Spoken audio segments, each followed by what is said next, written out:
Sejumlah produk unggulan dari makanan hingga pakaian dari bahan tanaman di lahan gambut berbagai wilayah di Indonesia dipamerkan di sebuah mal di Palembang. Produk dari lahan gambut yang dipamerkan seperti kopi, madu, minyak angin, hingga kain jemputan yang merupakan hasil bahan olahan. Pameran diharapkan memicu kelompok masyarakat dapat belajar dan menambah kepercayaan diri dari hasil-hasil produk mereka memiliki nilai baik, mampu bersaing dan dapat membangkitkan inspirasi daerah-daerah lain yang berada dalam wilayah lahan gambut. Tapi selain itu juga kita harapkan juga kelompok masyarakat ini dapat menjadi belajar dan menambah kepercayaan diri.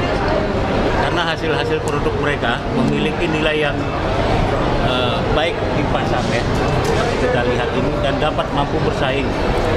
Serta ini dapat membangkitkan untuk memberikan inspirasi buat daerah-daerah lain. Produk lahan gambut berasal dari 7 provinsi prioritas, yakni Sumsel, Jambi, Riau, Kalimantan Barat, Kalimantan Tengah, Kalimantan Selatan, dan Papua. Tim Liputan Kompas TV, Palembang, Sumatera Selatan.